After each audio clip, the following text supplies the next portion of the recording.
Aleluia. Nós vamos meditar hoje na palavra do Senhor durante alguns instantes. E o tema desta meditação é Templo do Espírito Santo, né? E vamos abrir nossas Bíblias, você pode acompanhar aqui, no telão, 1 Coríntios 3, 16, 17. Também eu queria assim desafiar os irmãos, ou motivar os irmãos a anotar os textos, em casa ler os textos, ler a palavra de Deus. Meus queridos, nós não temos que engolir tudo que estão colocando para nós como sendo verdade. Só existe uma verdade, e esta verdade está em Cristo Jesus e na sua palavra, tá? Então a gente precisa tomar muito cuidado, porque muitas falsas notícias, notícias mentirosas, muitas coisas com caras de verdade nos apresentam, e a gente precisa cada dia mais de discernimento do Espírito, de ter mais a sensibilidade de entender a palavra de Deus, né? Então, 1 Coríntios capítulo 3, 16, 17, diz assim: vocês não sabem que são santuário de Deus e que o Espírito de Deus habita em vocês? Se alguém destruir o santuário de Deus, Deus o destruirá, pois o santuário de Deus, que são vocês, é sagrado.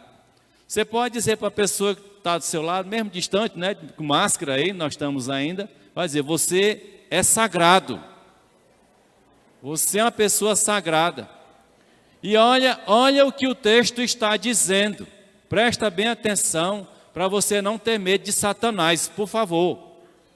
Ele diz assim, olha: se alguém destruir o santuário de Deus, Deus o destruirá, pois o santuário de Deus, que são vocês, é sagrado.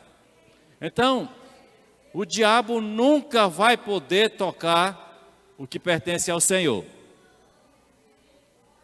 Quando nós sofremos aqui na terra algum ataque, não é porque o diabo tem autoridade para fazer isso em nós. É porque simplesmente nós renunciamos à autoridade de Deus em nossas vidas. É só por isso. Então, se você renuncia à autoridade de Deus sobre a sua vida, então você está aberto para aquilo que o maligno quer fazer, porque o desejo dele é destruir todo aquele que conhece a palavra de Deus e tem no seu coração. Aliás, ele não tem menor prazer no ser humano, viu? Nem aqueles que se consagram e se dedicam a eles, viu? Não acho que ele tenha algum privilégio com eles que ele tem, não, porque todos eles serão destruídos também e serão levados para uma eternidade em sofrimento, né? Mas aqui esta palavra que nós lemos, ele diz que nós somos santuário de Deus, e tem mais, e que o Espírito de Deus habita em vocês. Às vezes para a gente, na nossa mente, é meio difícil entender como que Deus habita em mim, né? E muitas vezes nós ficamos com esta dificuldade, porque a gente não consegue ter esse sentimento como se tivesse um ser dentro de nós, agindo dentro de nós, tá? Mas a palavra de Deus diz que Ele habita em nós pela fé. Quando temos a convicção de que Ele está em nós, Ele está em nós. E não importa se nós sentimos. Você não tem que sentir a presença de Deus aqui para saber que Deus está aqui, porque Ele está aqui. A palavra de Deus diz que onde estiverem 2 ou 3 reunidos em meu nome, ali eu estou. Então você sentindo ou não, você tendo algum relacionamento com Ele, tendo uma comunicação com Ele ou não, Ele está aqui. Amém? Mas quando falamos em santuário, é interessante nós vermos que o Antigo Testamento, ele traz esta figura de tabernáculo, de tenda, de santuário, já no Antigo Testamento, como uma forma de ensinamento do que seria a presença de Deus naqueles que professam o nome de Jesus Cristo.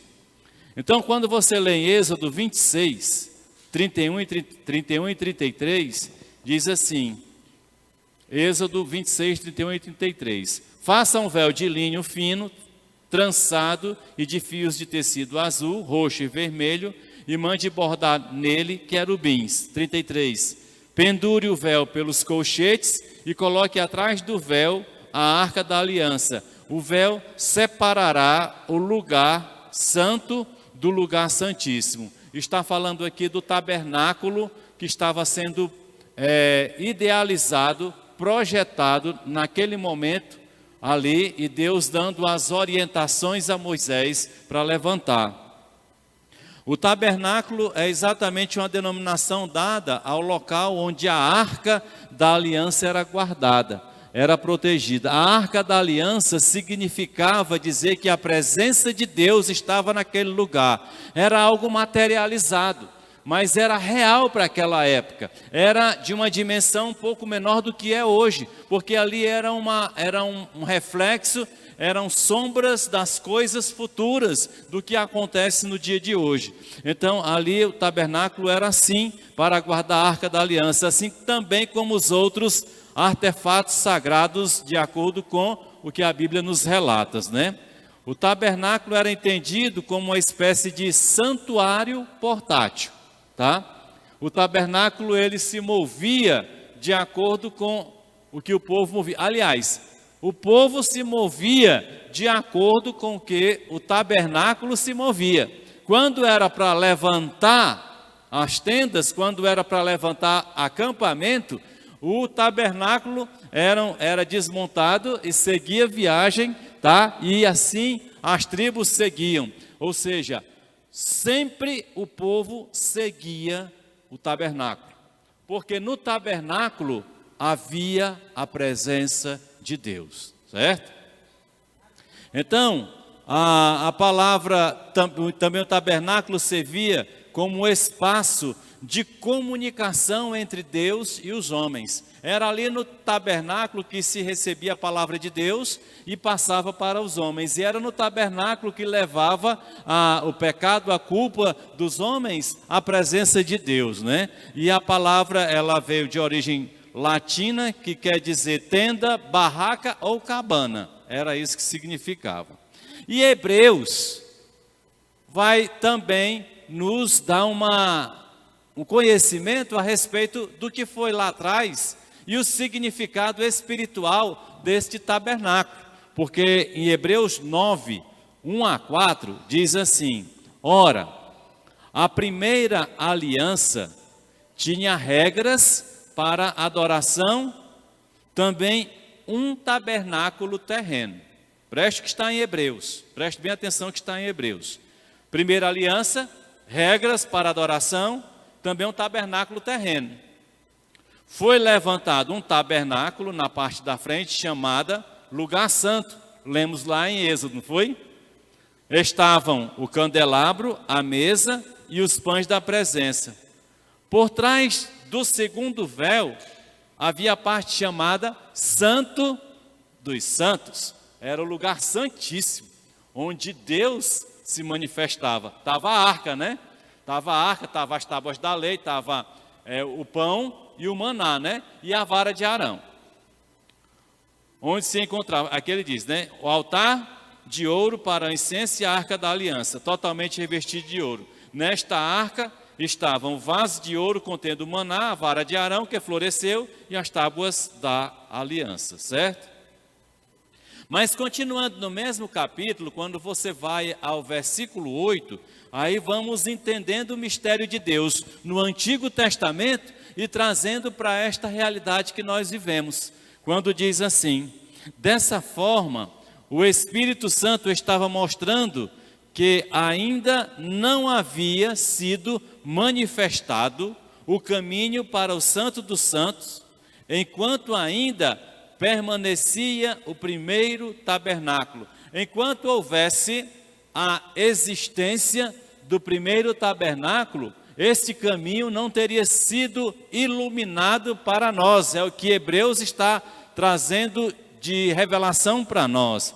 E versículo 9, ele diz: isso é uma ilustração para os nossos dias, indicando que as ofertas e os sacrifícios oferecidos não podiam dar ao adorador uma consciência perfeita e limpa.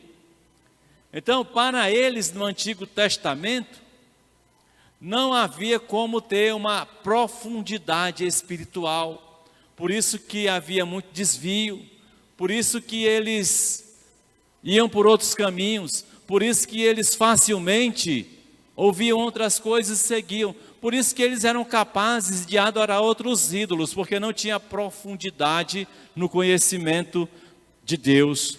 Mas ele está dizendo isso que naquela época. Hoje é diferente. Hoje o adorador, ele sabe exatamente a profundidade, a extensão do que nós fazemos e de quem nós somos em Deus, tá? Aí quando nós abrimos a palavra de Deus em Efésios, no capítulo 2, versos 17 a 22, continua esse texto falando a respeito deste santuário, o santuário que é esta criatura feita por ele, né? Diz assim: ele veio e anunciou paz a vocês que estavam longe e paz aos que estavam perto, pois por meio dele, tanto nós como vocês temos acesso ao Pai por um Espírito. Todos nós, Jesus é o nosso mediador, mas a gente traz a presença de Jesus até nós e nós vamos até Deus através do Espírito Santo. O Espírito Santo é o Deus que faz toda essa manifestação e essa movimentação para que nós entendamos o que acontece no mundo espiritual. Portanto, continua dizendo, versículo 19, vocês já não são estrangeiros nem forasteiros, mas concidadãos dos santos e membros da família de Deus. Olha a condição que nós chegamos sendo santuários de Deus. Ele chega a dizer uma coisa que é muito profunda, é muito séria, é muito importante e é gratificante, porque ele diz assim, olha, mas concidadãos dos santos da família de Deus. Nós somos todos, uns com os outros, formamos essa concidadania, tá? Somos cidadãos, ou seja, formamos uma membresia, uma família, e esta família é família de Deus. E diz mais, versículo 20, edificado sobre o fundamento dos apóstolos e dos profetas, tendo Jesus Cristo como pedra angular, no qual todo edifício é ajustado e cresce para tornar-se um santuário santo do Senhor. Nele vocês também estão sendo juntamente edificados para se tornarem morada de Deus por seu Espírito. Então, pelo Espírito Santo, nós passamos a ser casa de Deus, morada de Deus, isto é, santuário de Deus, em palavras bem simples, templo de Deus. Então, você é o templo de Deus. Já pensou nisso? Às vezes a gente quer estragar o templo, né? E a gente estraga o templo de muitas formas. E são com as nossas atitudes que nós estragamos o templo que somos nós. Quando a gente fala estas coisas e a gente remete à Bíblia, não é querendo trazer sacrifício ou condenação a ninguém. É para mostrar que à medida que crescemos, que amadurecemos, nós nos tornamos conscientes das verdades espirituais para que a gente seja beneficiado com elas e não sermos escravizados com o que é contrário. Por isso ele diz, no qual, nele vocês, 22, também estão sendo juntamente edificados para se tornarem morada de Deus por seu Espírito.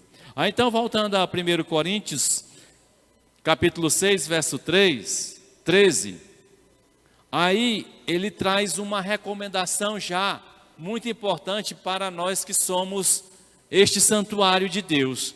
Ele diz assim, olha, 1 Coríntios 6, 13, os alimentos foram feitos para o estômago e o estômago para os alimentos, mas Deus destruirá ambos. O corpo, porém, não é para a imoralidade, mas para o Senhor, e o Senhor para o corpo. Já viu? O corpo não é para atos impuros, para a imoralidade, mas é para o Senhor, porque o Senhor é para o corpo. Se nós dizemos que temos Deus, e é por isso que a mensagem fica um pouco antipática para muitos, mas é a verdade e a gente precisa dizer. Se nós dizemos que temos Deus e praticamos a imoralidade, como é que Deus pode habitar num corpo onde a imoralidade habita? Não é estranho? Aí a gente precisa analisar com calma. Nós não precisamos praticar imoralidade. É mentira de Satanás dizer que a gente precisa desta liberdade com o nosso corpo e que Deus não tem nada a ver com isso. É mentira de Satanás, tá? A gente precisa aprender que o nosso corpo é santuário, portanto é santo, é consagrado, é sagrado. Ele é tão sagrado que se alguém tentar destruir, será destruído. Por isso, se eu destruir o corpo, que é sagrado, eu também serei destruído por destruir o meu próprio corpo. Não sei se deu para entender o trocadilho. Mas eu não posso ofender o meu corpo. Por isso há uma mordomia do corpo que é apregoada nas igrejas, né? E continuando no capítulo 6 de 1 Coríntios, lá no versículo 15, ele diz assim: vocês não sabem que os seus corpos são membros de Cristo? Tomarei eu os membros de Cristo e os unirei a uma prostituta? De modo nenhum. Naquele tempo, a figura era só de prostituta. Hoje houve um avanço. Hoje a figura também é do prostituto. Tanto mulher como homem hoje se vende, se doam, usam o seu corpo de uma forma completamente errada, tá? Por isso ele diz: tomarei eu os membros de Cristo e os unirei a uma prostituta? De modo nenhum. E ele também vai mais além, porque no caso da prostituição do ser humano, como olhando para o ser humano, é um fato, mas ele também está falando em algo mais profundo, é da prostituição espiritual.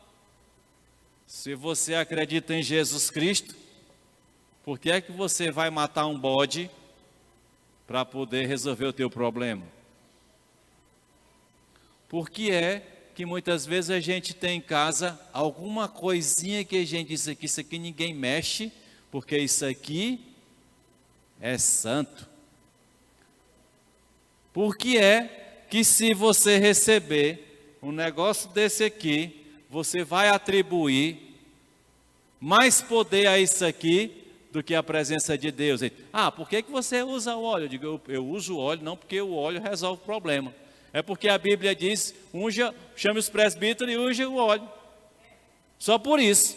Porque eu estou cumprindo só a palavra de Deus. Mas dizer que aqui vai ter a solução para vocês, eu estou prostituindo-me espiritualmente. Porque a solução da gente está tão somente em Jesus Cristo. Por isso tem a questão da prostituição espiritual, que esta é terrível. E nós muitas vezes nos prostituímos espiritualmente. Quando nós preferimos acreditar na palavra de um homem que sobe nos púlpitos e se distancia da Bíblia e o seguimos e não continuamos firmados na palavra de Deus. Eis a razão que nós precisamos ler a Bíblia todo dia. Eis a razão que nós precisamos orar e dizendo: Senhor, revela a tua palavra para mim. Porque as pessoas, elas distanciam a palavra de Deus para seus interesses. Tem gente que diz coisas e usam textos bíblicos, fazem verdadeiras costuras, costuram retalhos de toda a natureza, costuram retalhos, e assim costuram textos bíblicos e formam. A Bíblia, ela é um todo, leia toda. Leia o Novo Testamento todo, leia o Evangelho todo, leia toda a vida de Jesus Cristo.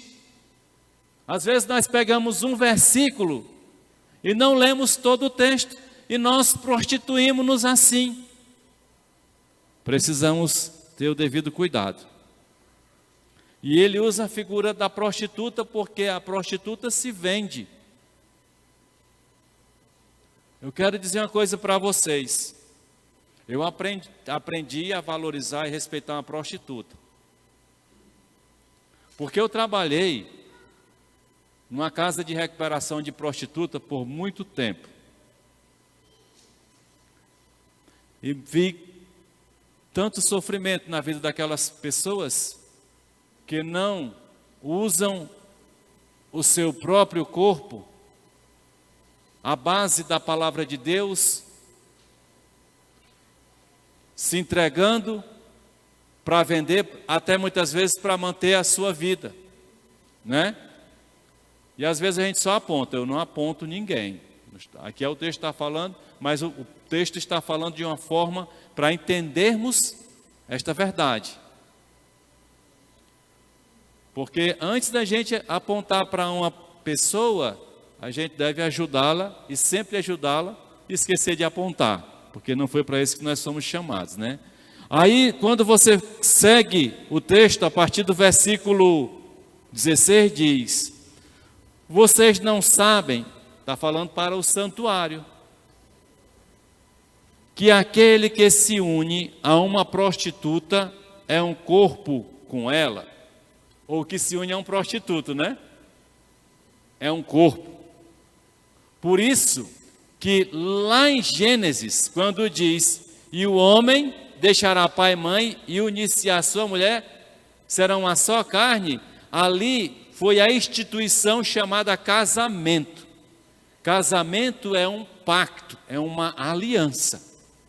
E a aliança se dá na união das duas pessoas. A gente tem que pensar isso.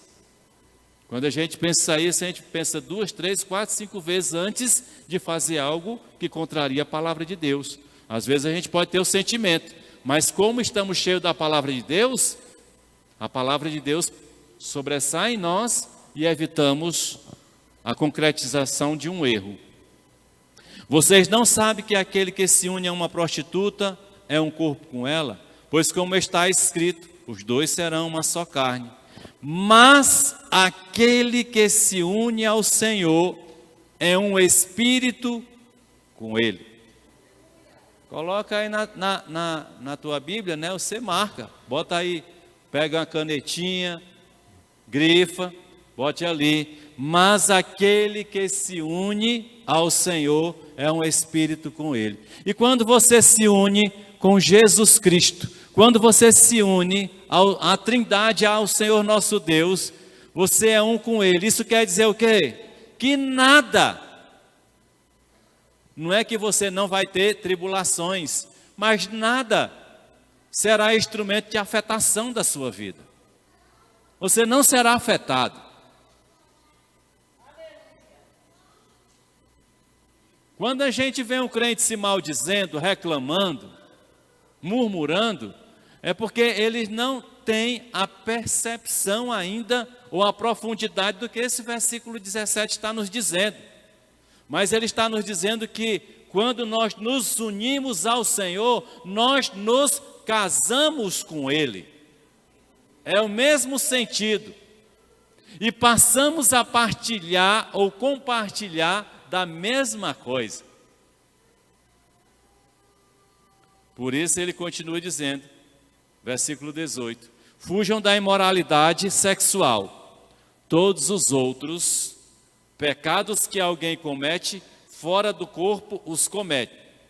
Mas quem peca sexualmente, peca contra o seu próprio corpo. Aí vem uma orientação que eu vou colocar para vocês. Sigam, se entenderem que é assim. Ele está dizendo que todo pecado que a gente comete é fora do corpo, mas a prostituição é no corpo. Ele está querendo dizer, em outras palavras, que esse pecado, ele tem dupla ação maldita. Uma é ofender a santidade de Deus e outra é ofender o corpo que é criação de Deus. Em outras palavras, a prostituição, ela é capaz de trazer toda sorte de maldição no nosso próprio corpo. Por isso que muita gente é destruída e a gente não percebe quais as razões. E graças a Deus que a gente não tem esta onisciência para saber o que se passa com a vida dos outros, né? Graças a Deus. Só Deus que sabe, né? Amém? Romanos 2,6 diz assim: Deus retribuirá a cada um conforme o seu procedimento.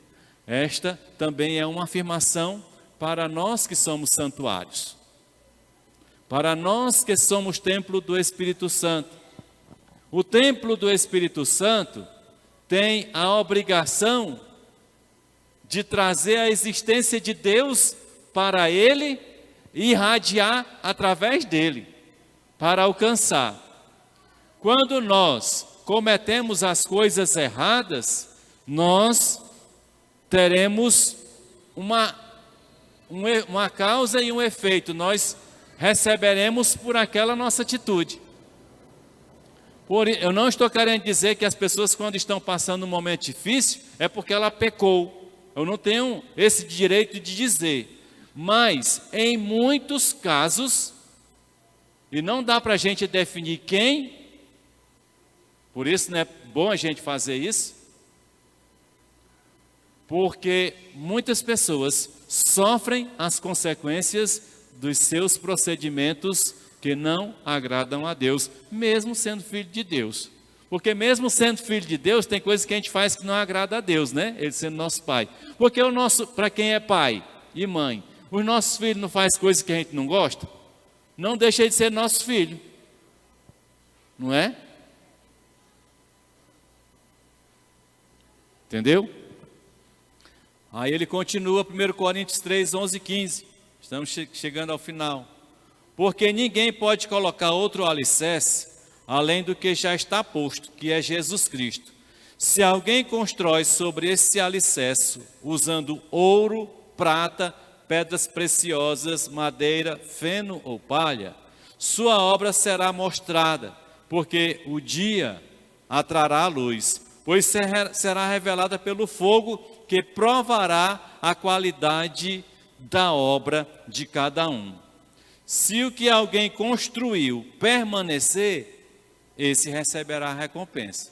Está falando de um dia que nós iremos comparecer diante de Jesus Cristo. E será provada as nossas obras. Aqui permanecer mostra que nós fizemos aquilo que agrada a Deus.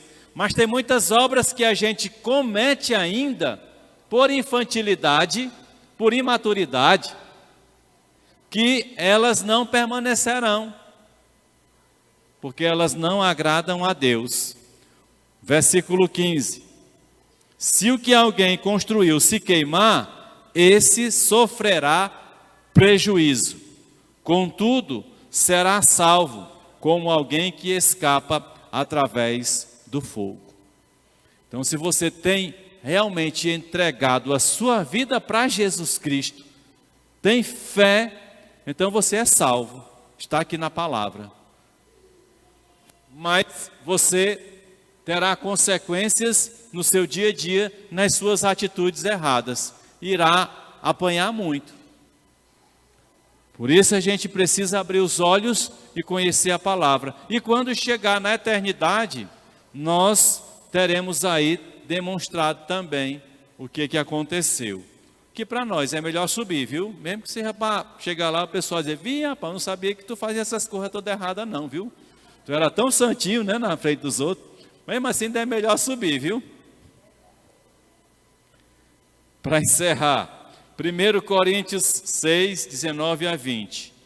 Acaso não sabem que o corpo de vocês é santuário do Espírito Santo que habita em vocês? Nós somos santuários do Espírito Santo. Faça o que agrada a Deus. Siga o que o Espírito Santo lhe conduz a fazer. E ele continua dizendo que lhes foi dado por Deus e vocês não são de si mesmos.